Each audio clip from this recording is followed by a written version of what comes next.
You're watching Analysts After Dark, an underground hideaway where insatiably curious analysts examine provocative project problems, share salacious secrets, and establish a covert network of co-conspirators.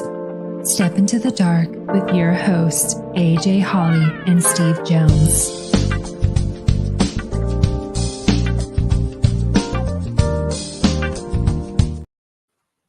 Hey, Steve, how's it going?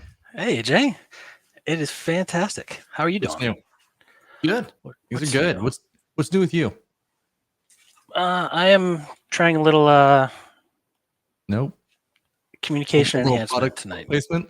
Yeah, a little Carton Brewing, Okay. East Coast Double IPA. Trying a little communication enhancement. You know we don't get paid by anybody, right? So like showing their can and stuff like that, we don't get any of that money. Damn it. We need to change that. You should work on that. So call them up and say, hey, listen, by the way, there's a show that I'm on that has 7 viewers, and then sometimes we show product placement, and it'll be good. We can do that. Yeah. We're up to 7 now. All right. Party on, Wayne. I don't know. I have to look at the comments. Yeah, I think so. And it's one of those things where I think you slowly build the audience, just like with everything else, right? Okay. You get in here. So check it out. As we get more audience, then we get more product placement. Okay. Yes. That works. We should do that. And I know we dropped the bomb last time on a couple different whiskeys and things like that, but we should next time. No more product placement. We'll just say the one thing, and then it's a that we can do. And we got Judy in the audience. Yeah. Hello, Judy. So what do you got going on, everyone? So nothing new. I've been playing around with, so it's not Mid-Journey. It's an innovative technology, but it's just like Mid-Journey. It's Adobe's version of that. And like, that's been really interesting to do some generative AI built stuff, right, where you plug in words that you want it to design. So I was doing got a meetup group that I help run, and I've got a big pub crawl that we were going to do coming up. And yeah, so I said, what would be fun to do? Have like a anthropomorphic beer guy that has, and it's supposed to be like party like it's 1999, right? So with like a beanie and those big baggy Jinko jeans, right? So Okay. It actually came out pretty well. It was interesting coming up with the different ways that you just plug in words and figuring out how that prompt works with it creating something for you. Excellent. Did you go with a raspberry beret too, or no? It's pink, so it could be. It could be. Throw a little Prince in there. Right. You have to. But it's one of those things too that I think it's hard to come up with innovative stuff or being adapted to innovative stuff that if you don't know how it works and what it's supposed to do, like with this one, I was using it, and when it tries to create people, you get people with 17 fingers, you get all sorts of different, you get kind of Picasso faces, but it's never really true. This is what a human looks like. It's close-ish. You could go with a what, Dolly type face? Yeah, it's very similar to Impressionist art. Yeah. You could try anime too. That's true. It's almost like if you created a person, but then they slowly melted, or if it was like really hot at Madame Tussauds, one of those situations, then I think that would be Raiders of the Lost Ark. Yeah, pretty much the same thing. So we have a new guest with us today. His name is Steve Palmer. So I asked Steve, and just to give everybody a little bit of background on how the show runs or how we work. So we ask them to the guests come on our show and then provide a little feedback for us or introductions, things like that. So Steve was incredibly helpful. Now, I will admit he probably had several drinks while he was doing this, because I watched him fill it out while he was sitting there before he went to dinner in DC. So I'm going to go ahead and read off his intro. As you know, per quote Steve, "Hi, my name is Steve. I like long walks on the beach, bourbon, and group sing-alongs." Karaoke. Is that the same thing? Could Yep. be. That's exactly what I was thinking. So without further ado, let it bring on Steve Palmer. Steve, how you doing? There he is. There he is. How you doing, Hi, Steve? guys. What's up? I still like long walks on the beach. All of that's still true. Okay. What else did I write? Long walks on the beach, bourbon, and group sing-alongs. I think all of that sounds fantastic. Who wants to hang out? Now, is that group sing along karaoke or is it just group sing along? Oh gosh. What's the difference? I mean, it's always karaoke, right? Wherever you go. Like if you're in a car, it's karaoke. If you're in the shower, it's karaoke. Like what's the difference here? Meetings, you know, just out in public in general, it's all karaoke. Just It's all karaoke. Are you singing with audible music or music in your head? There's a difference. It's the music in my head because it quiets the voices. makes sense. Yeah. What's up, boys? So how did you guys get that sexy lady to do the intro? And how many times do you guys listen to that intro when nobody's on your call? Well, that sexy lady's my wife, so I listen to it all the time. Good for you. Yeah. Good for you. It was great because somebody asked earlier, I think it was Phil Barth, we had him on last week, and he just kept shaking his head at any of the transitions and the intros and things like that. And he asked, who did the voice for that? Did you pay somebody on Fiverr or something? I was like, oh, no, that was my wife. Yeah, it was great. Nice. It makes it a lot easier when, you know, you've just got voice talent and you can say, hey, can you do something fun for me? And you're on here and do the- this.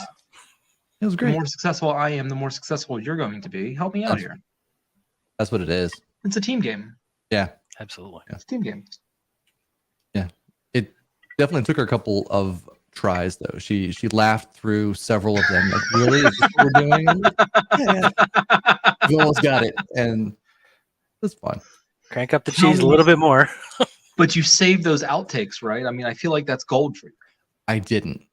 Oh, AJ. For the sake of my marriage, that was as far as I would take it. Just keeping Fair it. enough. Yeah. Fair enough. Okay, that makes sense to me. Yep, you're right.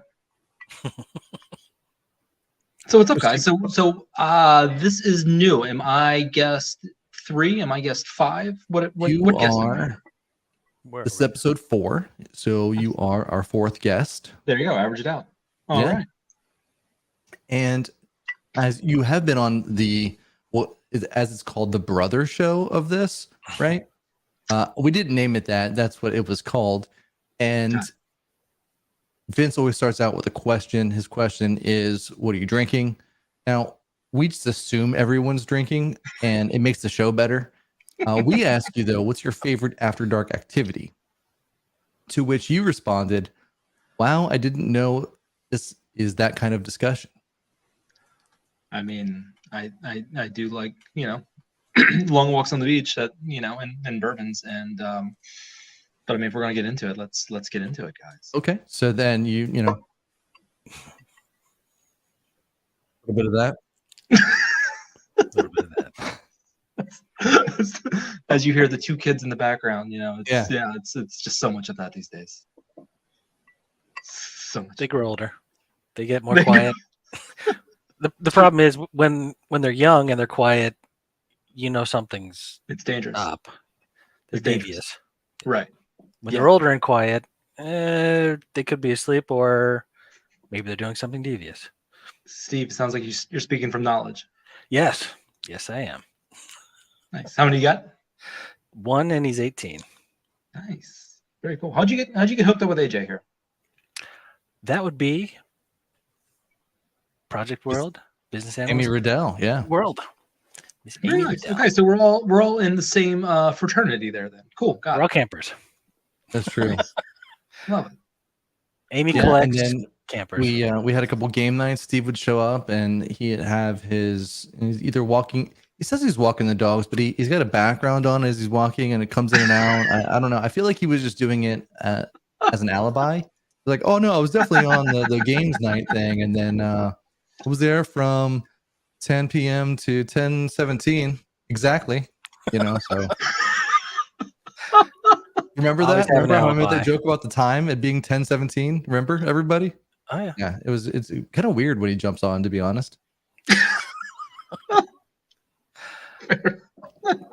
Because I'm usually just laughing, It's true. walking and laughing. So much easier to get through like that way.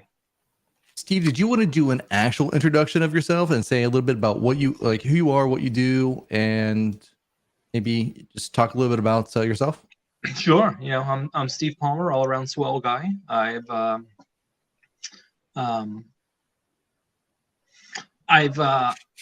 broken out into the world of entrepreneurship, or trying to break in here. My good friend, a guy named Harlan Bennett, jumped into this adventure with me. Our company's called Ever Evolving, and really kind of what we're focusing on is trying to help people kind of put guardrails around innovation and specifically innovation management. So what I kind of saw this as being exciting for me, besides hanging out with YouTube knuckleheads and finding an excuse to not deal with bedtime and instead have a nice little Basil Hayden here. But what's interesting to me is what we're trying to educate the world. We're trying to engage the world, maybe is a better way to, and kind of talk about what is how do you make innovation repetitive? How do you make innovation something that's measurable, right? Because everybody wants to be innovative, right? It's Sure. on every resume. It's on every company's website. It's we are this innovative thing. And but if you ask the very simple 3-letter question, What is why? innovation? People kind of get confused. Like, what do you mean why? We're innovative. Oh, cool. How? Yeah. I don't know. We just are. Oh, okay. And anybody that's anybody that's got any kind of project management background, anybody that's got any kind of like business analyst background, like that's not measurable. So we're putting our careers, our livelihoods into this realm of chance. Maybe we can be innovative. Hopefully we're innovative tomorrow. If not, maybe the day after. I don't know. God forbid it comes next week. But it's got to come at some point, right? Because we're innovative. It's on our website. So we've been running at this for about 5 years now. And we have hooked up with a few partners in the industry. The International Association of Innovation Professionals, the IAOIP. They are the actually U.S. Secretariat for TC 279, Technical Committee 279, or better known as the International Standard of Innovation Management. So ISO 56000 is actually a new innovation standard, and we know all about it because we helped write it. So we've got to jump over to some very cool European countries, Paris and some of the other ones pre-COVID. Just to clarify, Paris is the city. Kind of bring some educational minds in, some industry minds in, and try to help kind of put these, define what innovation is, right? What is what are some terms and definitions? We are trying to put some metrics around, like, hey, how do you go about measuring how many ideas you're bringing to market? How do you how quickly ideas are coming to market? And what types of people do you need to run this innovation management system? What is an innovation management system? What is it? What components are a portion of it? So we're kind of in some of the groundwork, the foundational work there. So it's fun. It's fun being able to engage academia and tell them that they're knuckleheads and they need to get their head out of the book. So then, if innovation standard, is that an oxymoron? Innovation standard. Seems contradictory. Seems contradictory. Yeah, you're not the only one that would think that. I would say that, Steve. You're not the only one that would think that. So then, if I understand correctly, you kind of put the process around how to be innovative and then define those metrics and the stage gates of saying, here's where we are, here's where we're going, and the vision with that?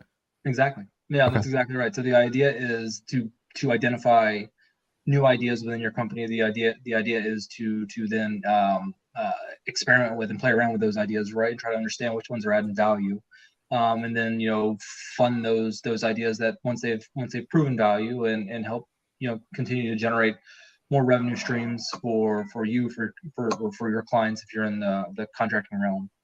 And really kind of even stepping back before that, just kind of helping companies come to terms with what is innovation. Yeah. Define it. Let's make sure we're all talking the same language, right? I mean, we go as far back as that. So it's like I said, I mean, we are still very much in the informational educational space, trying to explain to people, this is what we understand that you want to be innovative. Sure. We also don't believe that you should leave it up to chance. Right. We don't think that we don't think hope is. You support the Marine Corps. They used to always say hope is not a co-op, right? Hope is not a course of action. Hope is not something that hey, this is we hope this is going to work out. Like no, like you have a plan and you have backups for those plans and you have processes to kind of understand when you need to switch over, right? So we're trying to bring that to organizations where they no longer want to just hope to be innovative. They don't want to just hope to stumble on the next idea. They don't want to just hope that the revenue streams are going to continue coming in. Because companies like Kodak were quite sure that that film photography was going to be here forever. Hope is not a metric. Yeah, exactly. BlackBerry was hoping that their CrackBerries were the end all be all. They weren't going to get have some competitor from Silicon Valley come in. Or Cupertino. Where is Apple? Apple's out in California somewhere. Where is that? Cupertino? Where are they located? I don't know, but we can go to the Googles. What? Yeah. Now that is Go to Google to find an apple. Absolutely. Should we go to DuckDuckGo instead? I mean, maybe we can Google how to get the Chat GPT so we can bring Microsoft into this as well. Yeah. Google the Chat GPT to figure out where Apple is. To Bing it. I think we can do it. Let's just bring them all in. Play a song. Come on, Bard. So when you're dealing with Bard, let's go. When you're dealing with some have you used that? Is that any good? Bard?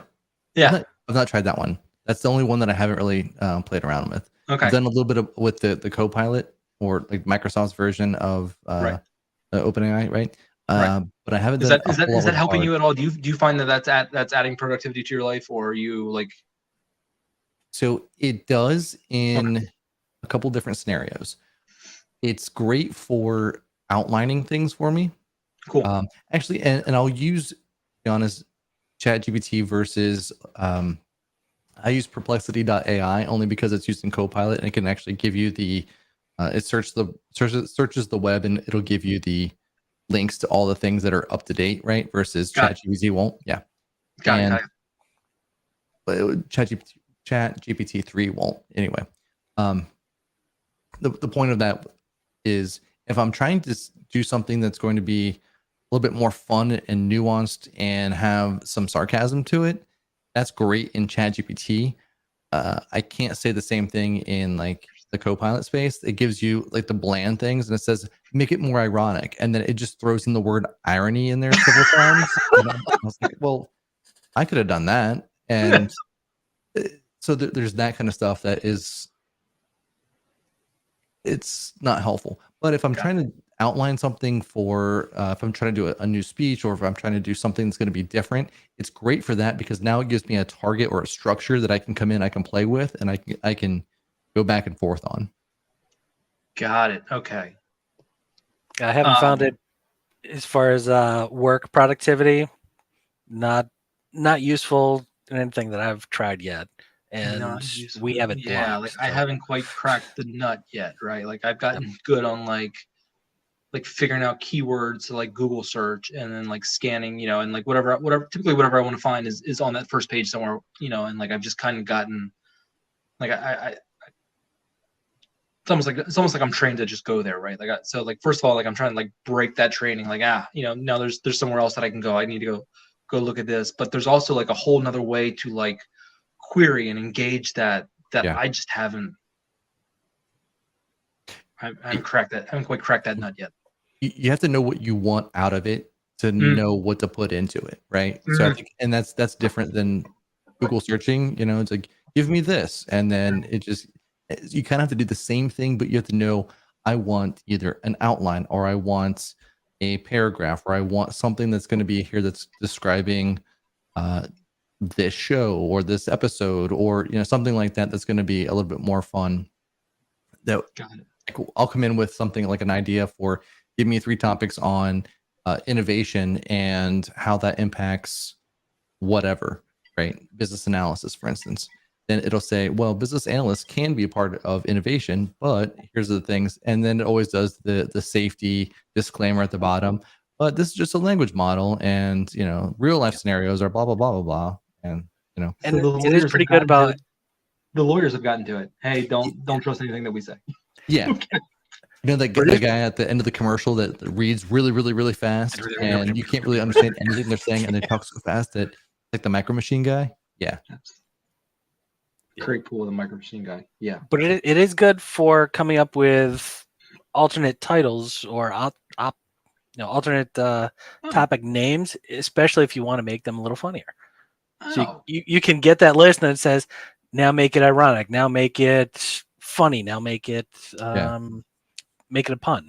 Right, and that's what you can't do with Google, right? You can't if ask you it to do anything. You just get a whole new list, and maybe the second list, but that kind of built on what it started. Yeah. So when you talk to organizations and you deal with things like AI, how do you talk to them about, well, I want to innovate, so I want to know how to use, or I want to implement AI into our business model. How do we do that? Right. So it is typically less us driving topics to them. It's typically not us saying like, hey, like you guys need to like, did you hear about this thing called AI? Okay. It's crazy. It's revolutionizing everything. You got to get in here, right? Yeah. It's more us saying like, all right, are you guys soliciting ideas from your frontline employees? Where are your ideas coming from? Are they coming from your C-suite? Are they coming from your middle managers? Are they coming from the people that are engaging your customers? Because they're the ones that actually know what people are saying and what their processes are. Sure. And how well you're fitting their need, right? And then how much are you investing in any of those ideas? How once those ideas come in, are you looking at them? Are you reviewing them? Are you ranking them? Are you ignoring them? Is your little suggestion box over there in the corner? When's the last time you guys emptied that? Listening to employees. Okay, so now you have like top 50 ideas. Like what, how do you, where are you guys trying to go as an organization, to where we can kind of see like what of these 50 ideas, like, are any of them relevant for where you want to go? Yeah. It's not about getting rid of the C-suite. Like the C-suite's still setting the direction. The C-suite's still saying like, this is where our bread's butter. This is, who we're trying to help, but it's engaging the entire organization and kind of allowing them, or the people that want it within that organization, kind of allowing them like that ownership to help drive you where to go. Because the ironic thing is, the more successful you are in business over the long term, the farther away you get from really kind of understanding where, what that industry is, right? Because your day-to-day jobs just change. Yeah. Day-to-day jobs just change. You're no longer implementing. You are now managing. You are now filling gaps. You are now, trying to make sure you're glad handing customers. You've kind of gotten away from knowing what the the technical who's who in the zoo. Like you kind of gotten away from that. So how do we, from a bottom up source, kind of generate some of those ideas, and then, allow you to kind of say like, all right, well, this is our vision of the company. This is still our company. We started it. We're growing it. This is what aligns with where we want to go. So you come in and get a current state, analyze that, try to figure out what their vision is, where they're going, and do some gap analysis and find out, are you actually doing anything with the information and opportunities that your employees are presenting? Yep. So are you listening to the people that work for you? Gap analysis is exactly where we start. We measure those folks against the 56,002 standard. And hey, here's what the best practices are. This isn't us. This is a group of 100 people, 100 of the brightest minds in the industry. This is kind of the model that everyone's kind of agreed to as what you need to do to keep your industry or keep your business ahead of your competition. Here's where you play, and here's we're going to help you fill in these other gaps. Is there a metric on how many ideas you get from, let's say, the frontline employees to the C-suite? Is, if you say you get 40% of the ideas coming from the frontline team and then 10% from the C-suite, and then it just kind of flows, is there like a metric for that? Sure. I mean, there's all kinds of metrics. Yeah. I mean, so I know one of the questions that you want to get through is, where do the business analysts play? Like, there's all kinds of opportunities for BAs to play in this, right? I mean, there's all kinds of measurements. We absolutely want to know where the ideas are coming from. We absolutely want to know the total number of ideas that are coming in. We absolutely want to know how many ideas are getting invested. We also want to know how quickly some of those ideas are, a proof of concept is built out. How long is it taking to actually validate some of these ideas, right? And like an idea on paper is cool, but do we know that it works? I don't know, maybe, right? And then ideally we're finding, we're helping them understand, like, hey, like, so what we want to do is we want to take this little piece of paper that your guys sent in, that you read, that you like, that aligns with your vision, and now let's we call them profit scalability pilots. So how quickly can we prove or disprove whether this idea works? So what was that metric? Profit viability what? Profit scalability, or profit scalability pilots. Pilots, okay. Profit scalability pilots, not pirates. Pirates. They could be a pirate. Pirates are profitable and scalable sometimes. That's actually a fair point. We should do an episode on that, and then like that would be a whole separate aside on just piracy and how profitable piracy is. And that is a conversation I'm coming back for. Yeah. Privateering. You got to be legitimate. Privateering. I think that'd be a lot of fun. Somebody proved them. It's just interesting to me. So I would come into organizations quite often, and I work in the Microsoft Dynamics space. We would come in, we would talk to, there would obviously be some C-suite people in that, and then directors, and we'd ask them, what are your biggest pain points? And theirs was always, we don't have enough reporting on this. We don't have enough insight here. We don't have enough, things like that they would say. And our teams are just bogged down with, trying to give us all this data, et cetera.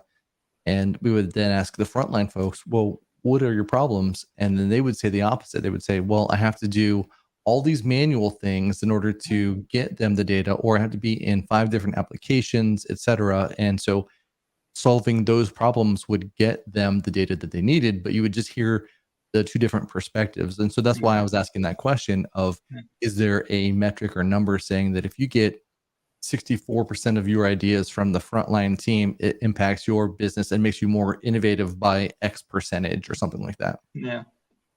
I mean, we're those clean cut numbers are difficult, but we kind of try to look at them as measuring sticks, right? So like let's go in and kind of measure where you are, and then let's figure out what's the right ratio for you, and that's something you'll kind of figure out over time. Those are kind of like, it's almost like personal stats though for based on the company, based on the industry.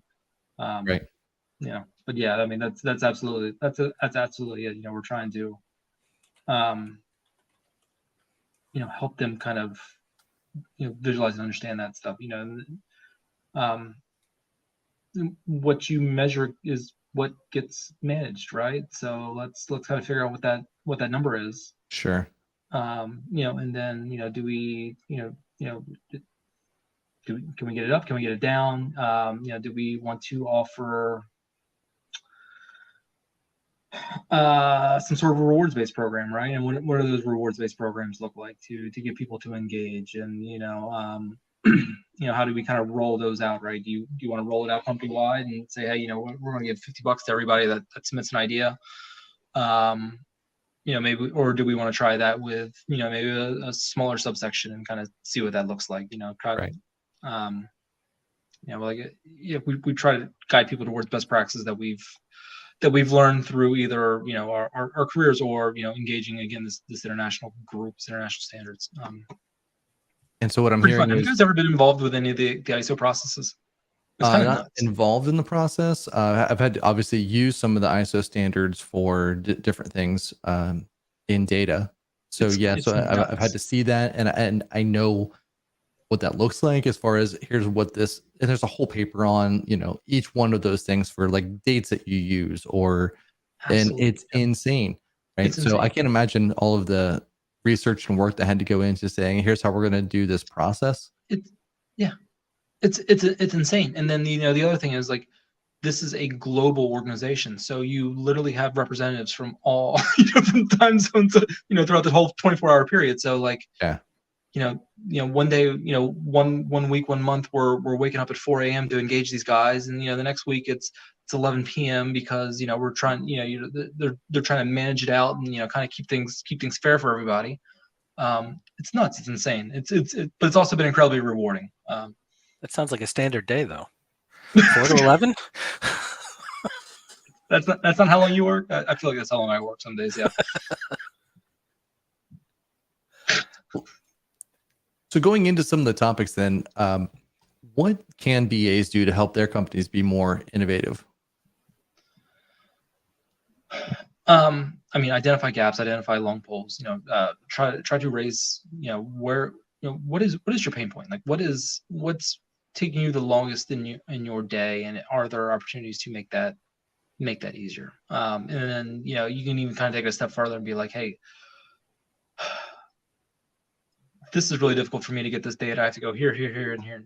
By the way, there is this tool. It has a small licensing fee of this, but if you do this, I think it's going to save us 3 hours, and we'll actually, be saving you money over the long term, because that licensing cost is going to cut down on, 47 hours across all the BAs in our department. So you're talking about analysis itself. Oh yeah. Okay. Oh yeah. I was referring to that as like helping the stakeholders innovate a product or so on, but you're talking about analysis itself. It's interesting. Oh yeah. So how to make analysis faster? Yeah. Most of the time it's removing the amount of people that are in my way. Not like literally, it's not that kind of after dark show. No, you're a strong guy. You're at least a head taller than I am, so you can move me out of the way pretty easily. It's part of the pirate show again. Can't go there. That's right. I took care of the problem. It's not a problem. I took care of it. Yeah, so that we don't do that. But as far as just up the chain, if I'm talking to the stakeholder directly, right, that's going to be a lot easier if I'm talking then to another BA that has to translate that person's information to me or vice versa. I think those are the things that can definitely increase the BA process itself. But I was more like, oftentimes we can be influential in decision making, but we don't tend to be the ones responsible for any of those decisions or making those decisions. Yeah, the other challenge too is you're looking at metrics, but you want to make sure not to overstep, right? You want to make sure that it's not like, hey, these guys could be doing this better.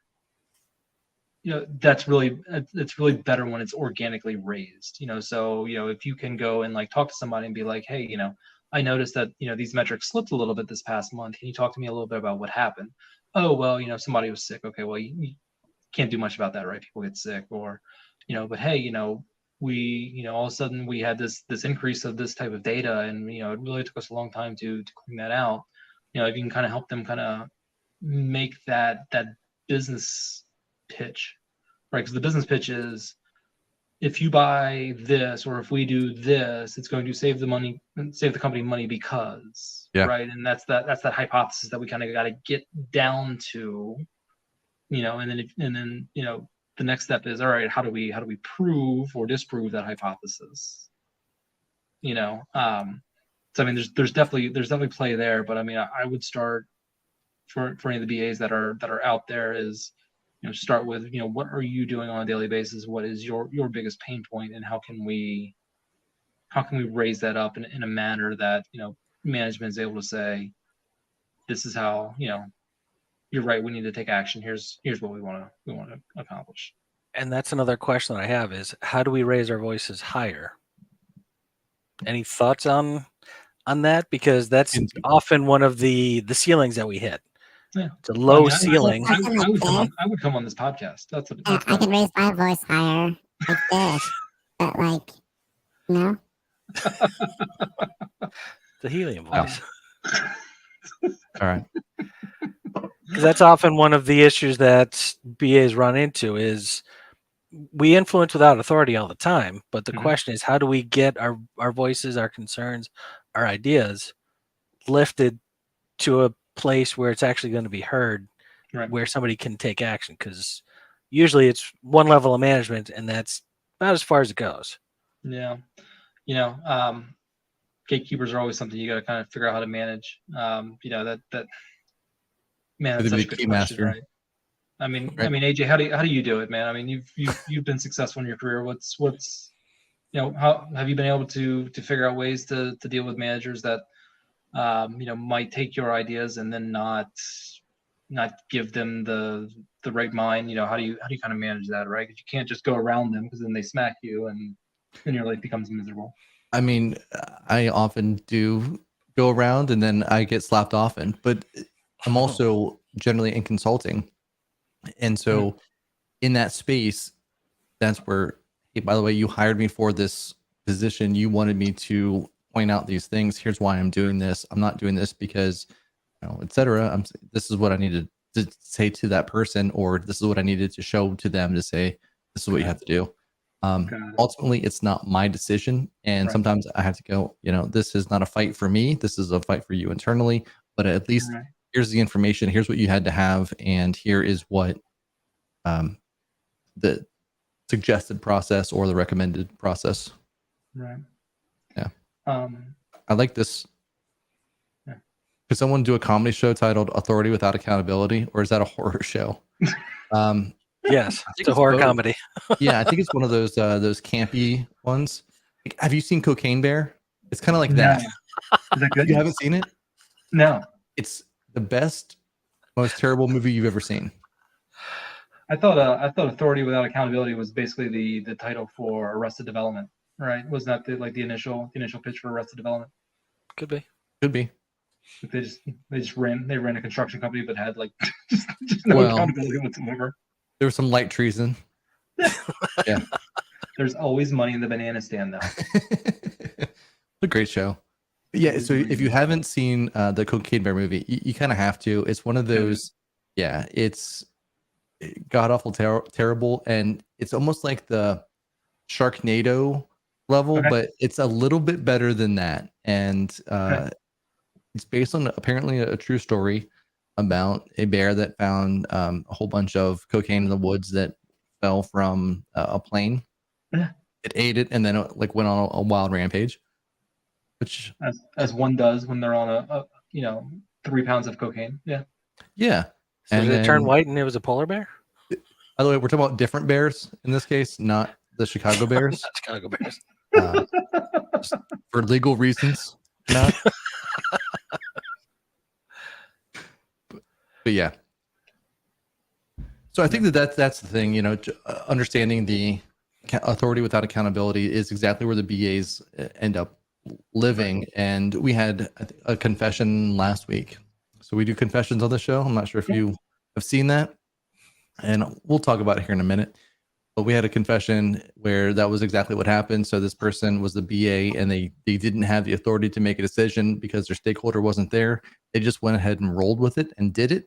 And it ended up working out for them because they said, what's going to happen to me if I don't? Well, we're going to be in the scenario if we just do nothing, nothing will happen. So I'm going to make a decision, and it worked out. I've never found an organization where there's not a little bit of a how do I want to phrase this? You kind of always have a little bit of like top cover, right? Like not everybody knows everything that you're doing on a day-to-day basis. So I think Sure. there's always some sort of opportunities to massage, and you got to figure out kind of what your left and right laterals are, right? There's always some sort of an opportunity to kind of massage what your job duties are to try new things. So I think my encouragement would be, let's not just come with ideas, but let's kind of take those ideas kind of the next step forward. Like, hey, I think this idea is going to actually be able to save our company money because, hey, I've been trying it for the last 6 weeks and I've noticed that I am 30% faster in doing wind sprints or something. I don't know. You're somehow you're magically 30% faster at something. Right. Therefore, I'm able to get through more records, and I think we can.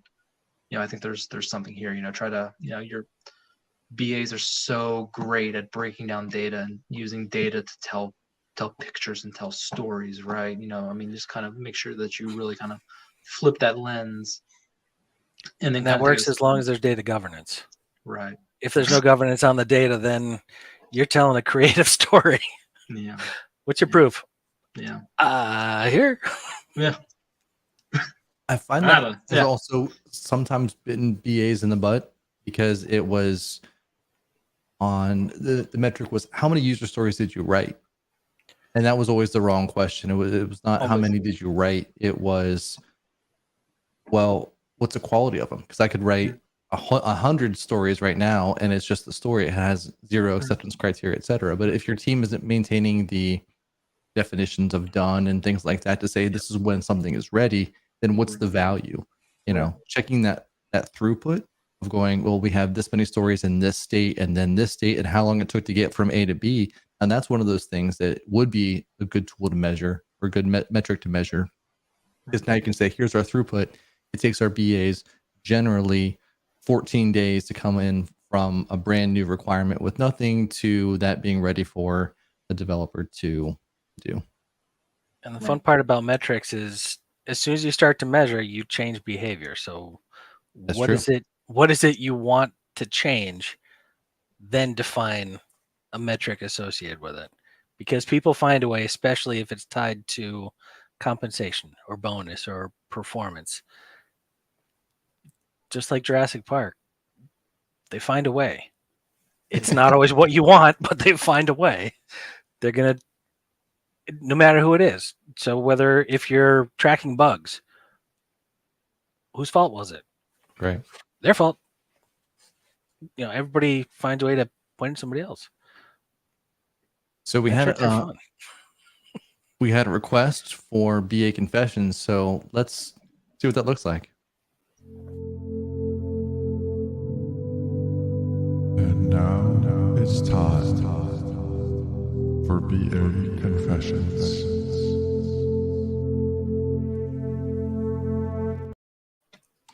All right. So Steve, if you haven't seen this, this is where we go to, if you go to our website, you can actually see some illicit requirements and you have people submit confessions that they have either seen it in their organization or they have witnessed themselves. They've performed themselves and they submit it anonymously, etc.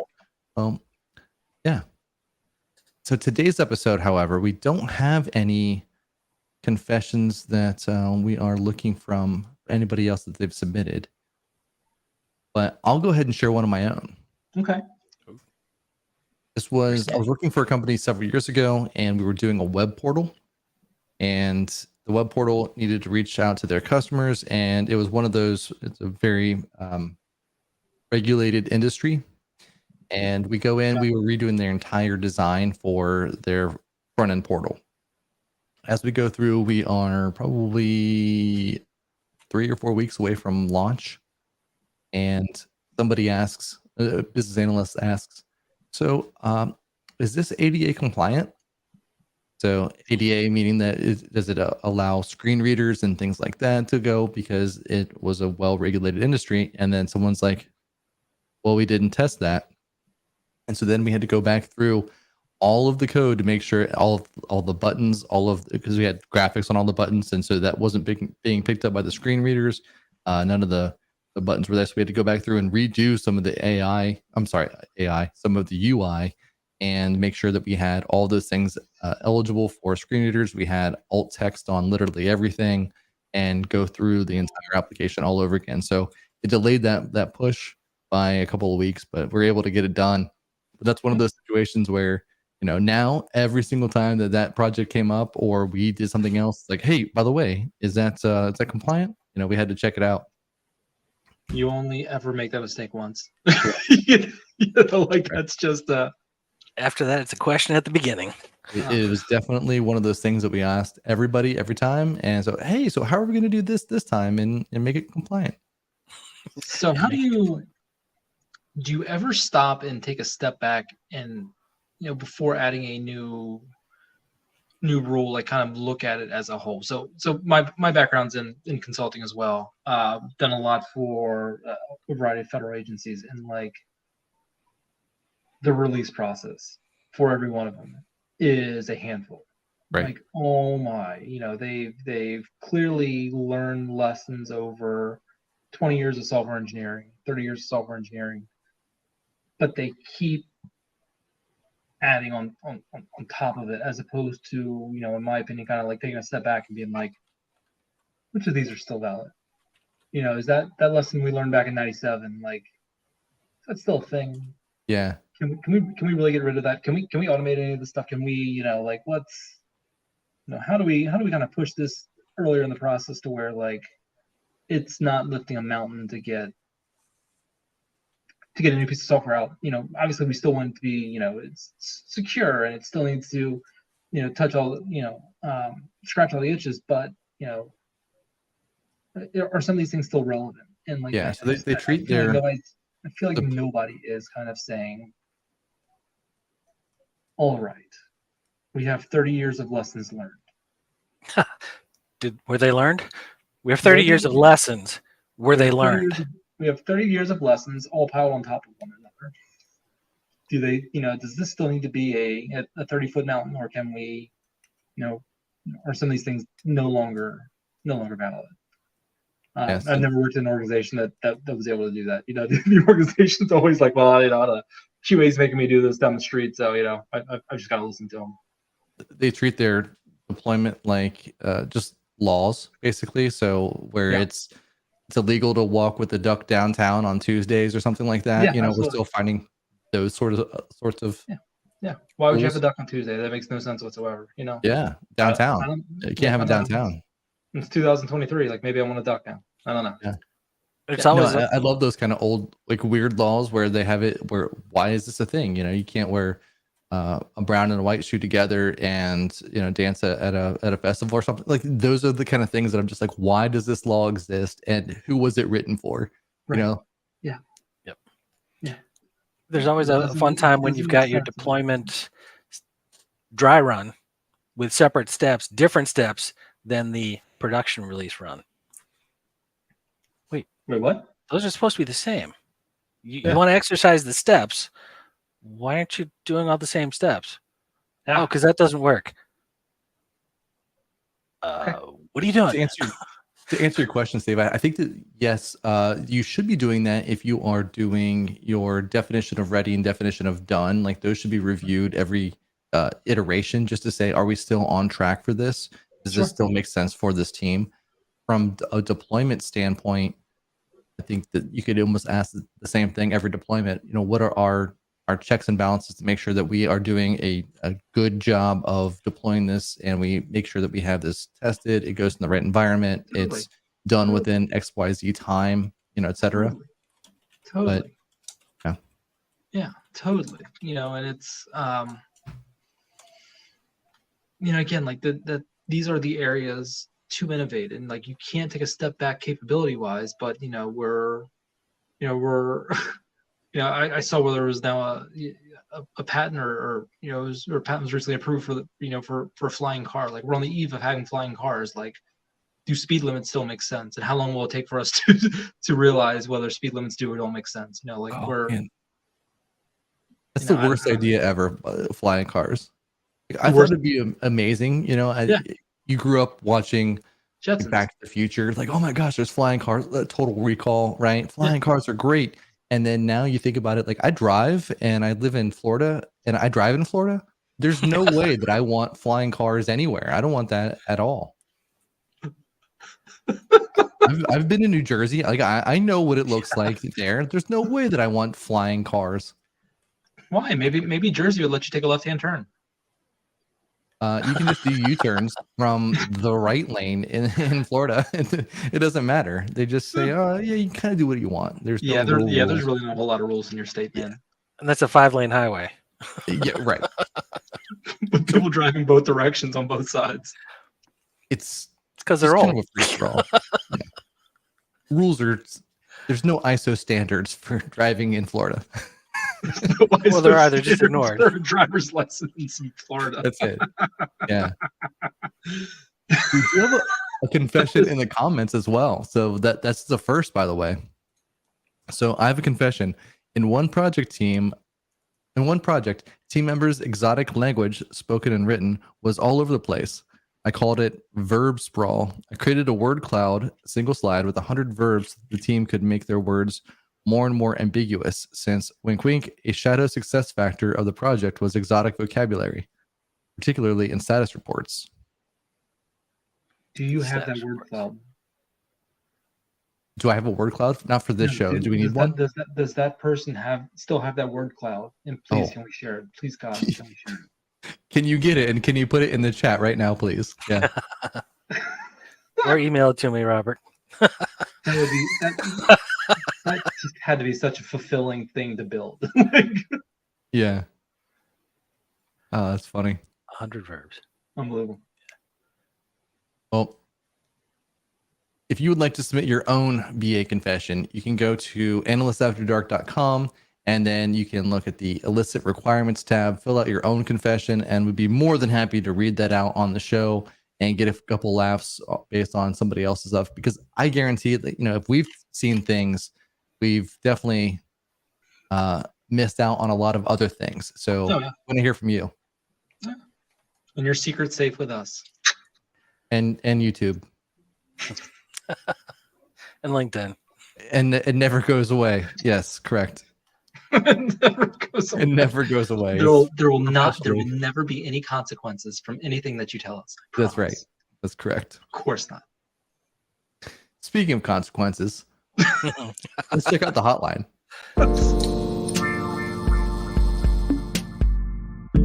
Let's eavesdrop on the BA hotline and see what provocative project problems are awaiting us. Is your project in hot water? Operators are standing by. Ooh, that's hot.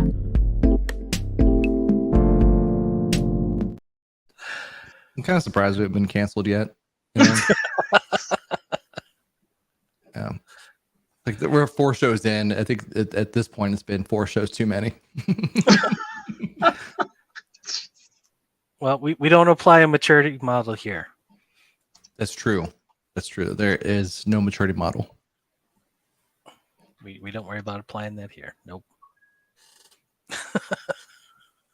All right. At this point, we are opening this up to the audience. So if you have a question about innovation, about analysis, about innovation in analysis, then we would love to hear that question from you. Jump in the post or jump in the comments, post it out and say, and we'll go ahead and answer that.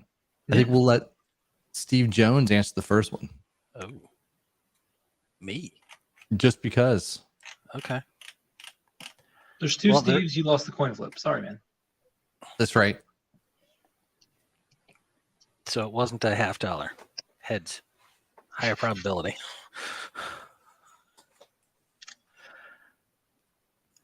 I think this goes back to another confession, but like they had an occasion where a LinkedIn user had an occasion where a Salesforce admin created documentation written mostly in passive voice, so unable to tell what was manual versus automated. Love passive voice so much that their training materials were all in that. Ooh. But we do have a hotline question. Steve, do you want to read it off? All right. That question is, what do you think about bias in business analysis? Helpful, harmful? What do you About think? bias. So is this bias as an analyst, bias as a developer, bias as a human bias towards other individuals, bias? Give us more. Is there anything we Just can do about it? I mean, like, you've got to be aware of it, right? So you can try to be as little as possible. But I mean, it's impossible to get that to zero, right? I agree. I think we've seen that in AI, that there's been bias built into AI just because people built it. Yeah. And what's the data source? Right. I think the answer to that is you're right. It can't be helped, but it can be observed and understood, and Sure. we can probably change some of that as well. Right. Of course. So And also call it out as a question. yeah, I think it's both helpful and harmful. It's one of those things that it exists, that we know it exists, and I think if we pay attention to it and try to remove some of the harmful aspects of it, then it gives us a chance to make a better product and make a better work environment, make a better solution to really anything that we're doing.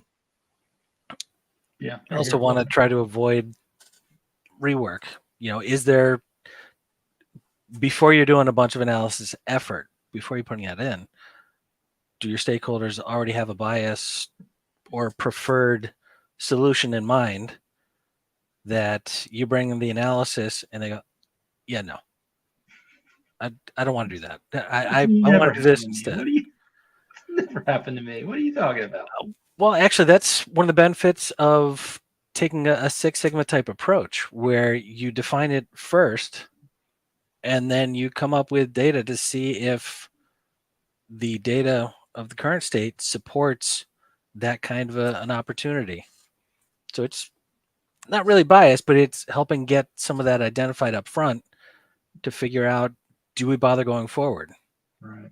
Now that's effort up front, as opposed to jumping in with the small hypothesis and doing development work. So you're going to pay for it either way. It's just a matter of, do you do something productive potentially or throw away by doing the development effort, or do you do some analysis first, present that, and say might work, might not?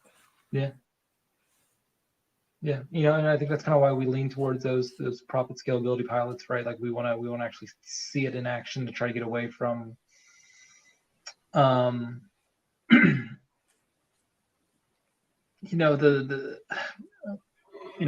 analyst forgetting to carry a 2, or like some small mistake, right? Like we want to kind of like see it in action. But I mean, either way, if your organizational preferences, if your organization is built around that form of analysis, like that still makes sense to me. Like you're still you're not just going all in on some idea that's in a piece of paper, right? You are observing your environment, whether through experimentation or whether through analysis. You're observing your environment to see, and try to say, hey, does this idea have a good chance of making, of positively affecting our organization? And that's really kind of what the crux of innovation management is. It's not just bringing any idea out. It's bringing ideas that positively affect the direction of the business.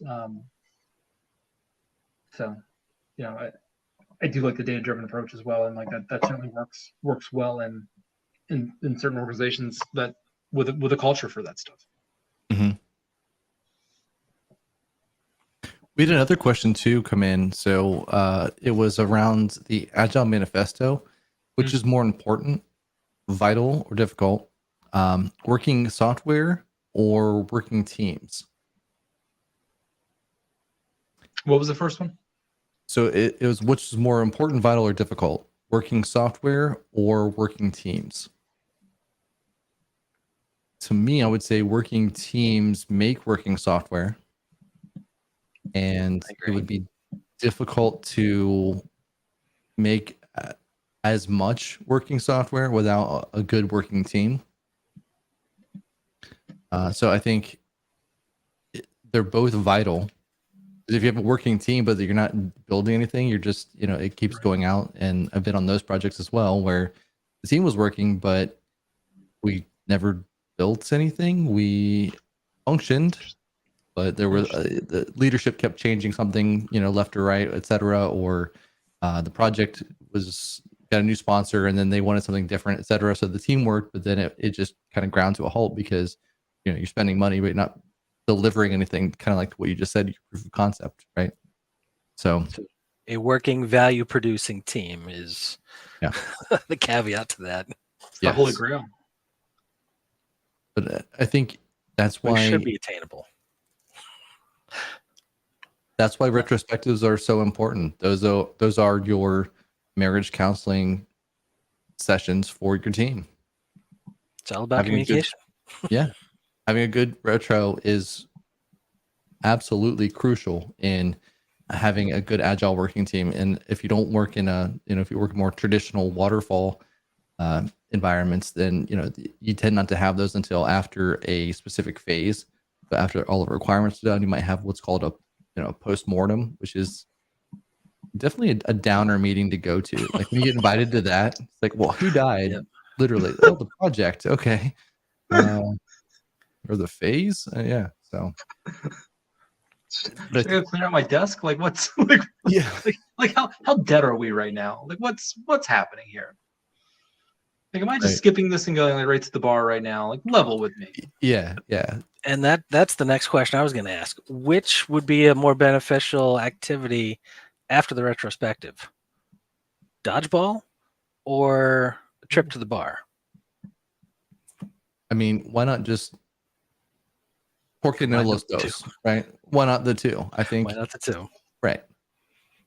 So the case for dodgeball is you get to take out anger. The Mhm. case for the bar is you get to make up. And combining the two. Yeah. Drinking and dodgeball. Okay.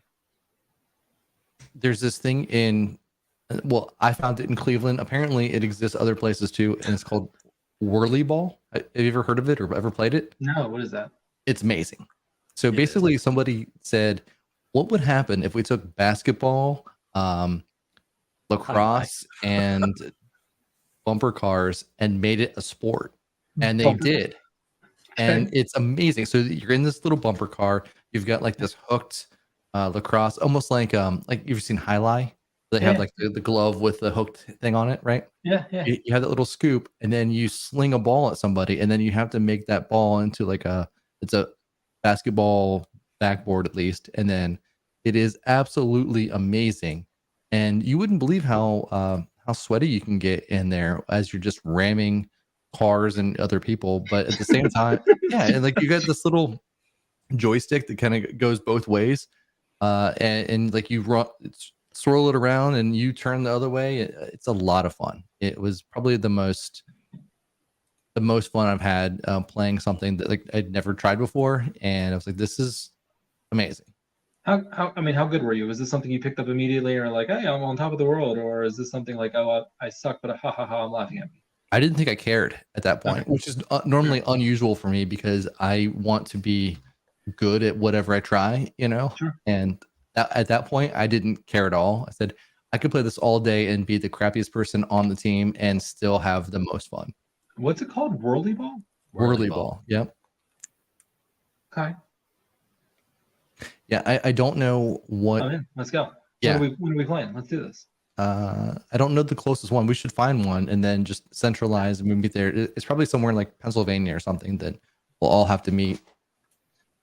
They were going to build one in Orlando when the pandemic hit in 2020. And so they opened it and they had to close it almost immediately. Oh, bummer. Yeah.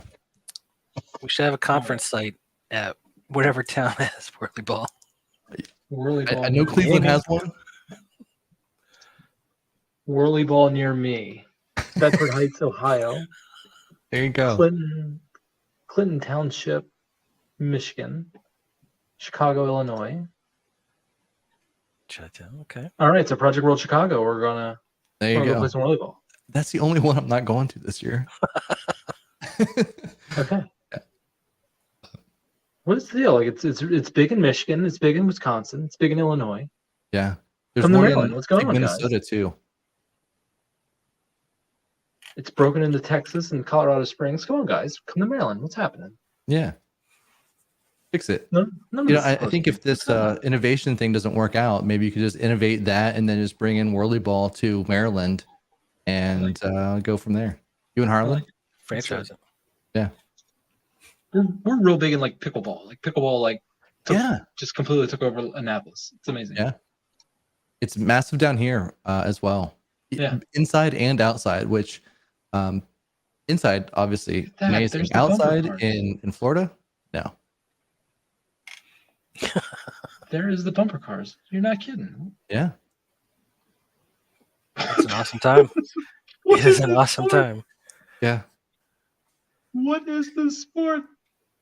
Speaking of weird sports, I was playing trivia the other night and ESPN the Ocho was on and they just had all of these random sports. They had an Excel team, like an Excel tournament, and they had people in Excel and they had to do these different tasks and they had like 16 different people in there. And I felt like I should have known at least one of them just from being in analysis so long. I should be like, oh yeah, that person's a whiz in Excel. But it was absolutely amazing. But they do have they like throw out a question. You have to like figure out how to like formulate it, or like yeah. And then they would ask you, how do you like? What's the fastest way to do this? And one of the answers was like flash fill, and it would just flash fill all the answers down, etc. And it was really cool. I was trying to play trivia and watch that at the same time, and then they cut from that to. Do you remember like the bubble hockey games where it was a table hockey and you had those little slots of stick guys, and then you'd like troll a guy? That was apparently a sport as well. So I was, yeah, they had a tournament there.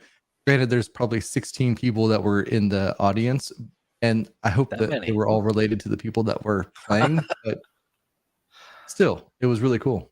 last time I watched the Ocho, there was like the dodgeball where like the guy is juggling in the back.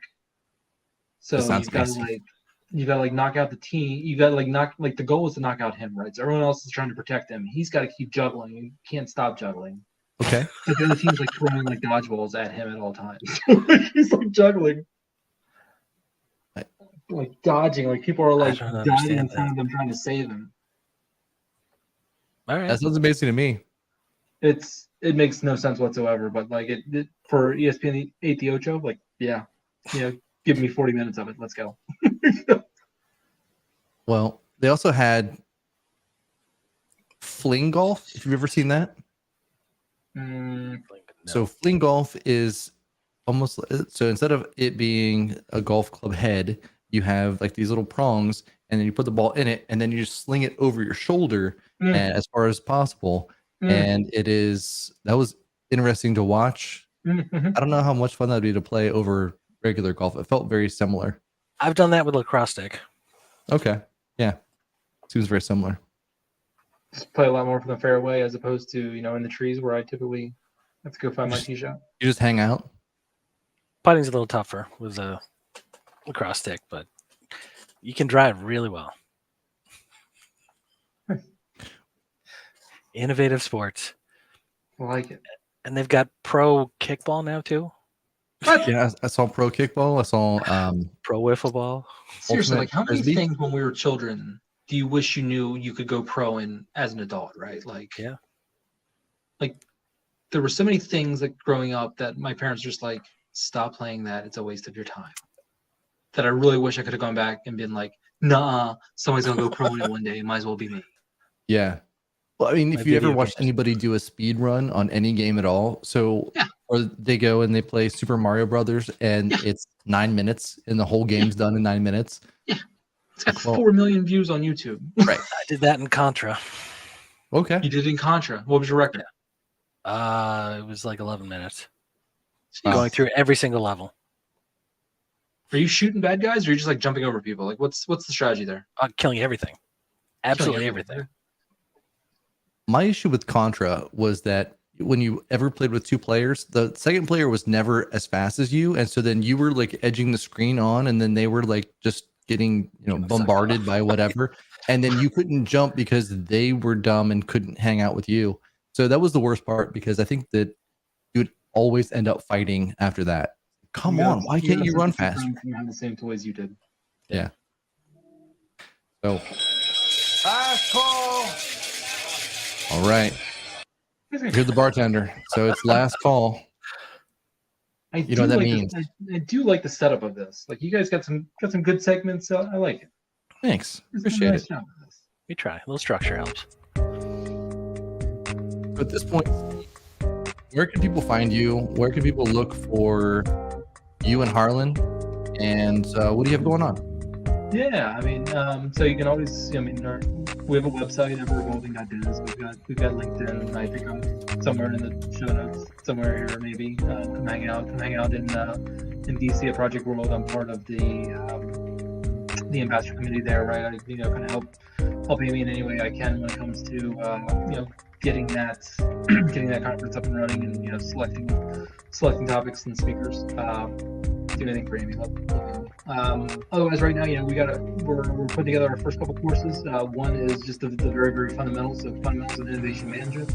It's going to be a lot of videos for those who like to watch that. But we're going to talk about things like creativity and ideation and design thinking, and high level points on innovation strategy and what an innovation portfolio management is, as well as we're going to start looking at some in-class training as well through like the innovation management systems implementer. So what does it actually mean to build one of these systems? What skills do you need? What processes do you need to be put in place? Who fulfills each of the duties in that system as well? So those are coming. They're getting developed. Our first courses are launching in September. So it's exciting over here. It's fun. Yeah, there's a lot going on. Yeah. It's fun. It's never dull, which is just good. Yeah, it's good. Keeps things fresh. Well, I've had a lot of fun, Steve, and so thank you so much for joining. You know what? It was a pleasure meeting you the first time. And Steve, I'm not sure if you knew that the first time that we met, he offered to steal my camera equipment and then pay for a happy hour with the funds from my camera equipment.